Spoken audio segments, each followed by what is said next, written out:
नमस्ते और वेडा विजन में आपका स्वागत है।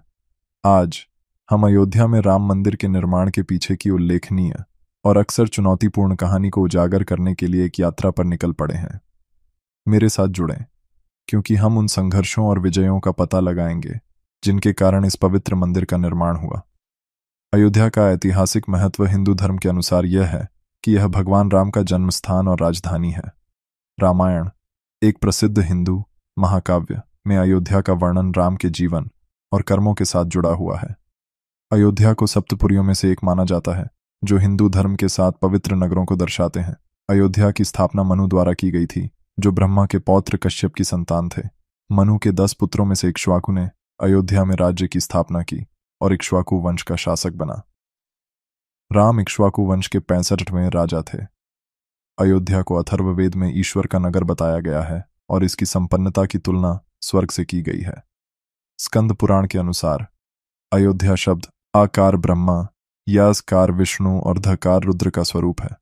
अयोध्या में कई धार्मिक और सांस्कृतिक स्थल हैं, जैसे कि राम की पैड़ी, कनक भवन, हनुमान घड़ी, नगेश्वर नाथ मंदिर, गुप्तार घाट, राम जन्मभूमि मंदिर आदि। अयोध्या का ऐतिहासिक महत्व इन सब बातों से स्पष्ट होता है कि यह एक ऐसा शहर है जिसमें हिंदू धर्म की आस्था, संस्कृति और इतिहास का अमिट निदान है। अयोध्या कानूनी लड़ाई और विवाद एक ऐसा मुद्दा है जिसमें अयोध्या के विवादित स्थल पर राम मंदिर या बाबरी मस्जिद का अधिकार किसका है, इस पर विभिन्न पक्षों के बीच दशकों से चल रहा है। इस विवाद का इतिहास निम्नलिखित है।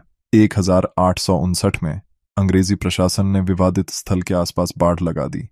1885 में महंत रघुबर दास ने फैजाबाद के उपजज के सामने याचिका दायर की कि विवादित स्थल के पास मंदिर बनाने की इजाजत दी जाए, लेकिन उसकी याचिका खारिज कर दी गई।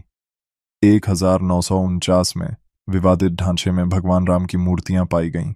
1950 में गोपाल सिंह विशारद ने फैजाबाद के सिविल जज के सामने याचिका दायर कर विवादित स्थल पर पूजा करने की इजाजत मांगी, जो मंजूर कर दी गई। 1984 में विश्व हिंदू परिषद ने विवादित स्थल पर मंदिर बनाने के लिए एक कमेटी गठित की।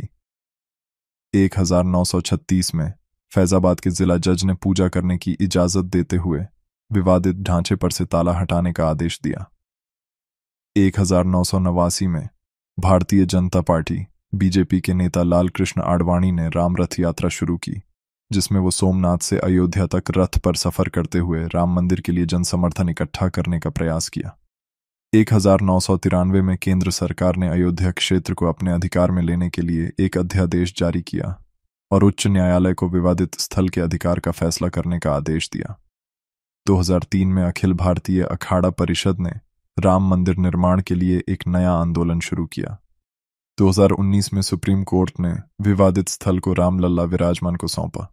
अयोध्या जमीनी स्तर पर आंदोलन और सार्वजनिक समर्थन इस प्रकार से चला और अंत में राम मंदिर निर्माण के लिए रास्ता साफ हुआ। इस आंदोलन में लाखों लोगों ने अपना जीवन, संपत्ति और समय न्यौछावर किया।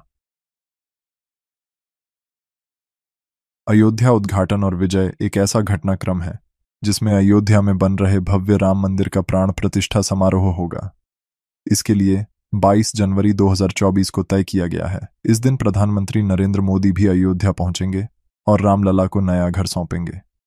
इस अवसर पर देश विदेश से लाखों भक्त और वीवीआईपी मेहमान भी आने की उम्मीद है।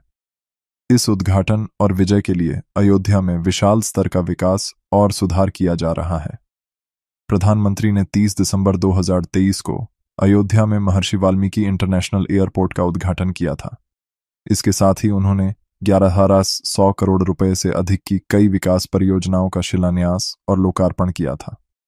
इन परियोजनाओं में अयोध्या के इतिहास, संस्कृति और धर्म को दर्शाने वाले आधुनिक और आकर्षक ढांचे शामिल हैं। अयोध्या उद्घाटन और विजय का यह शुभ अवसर भारत के लिए एक ऐतिहासिक और गौरवशाली पल है।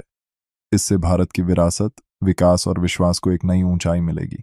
राम मंदिर के निर्माण के पीछे के संघर्षों की इस खोज में हमारे साथ शामिल होने के लिए धन्यवाद। यदि आपको यह वीडियो ज्ञानवर्धक लगा तो लाइक, शेयर और सब्सक्राइब करना न भूलें।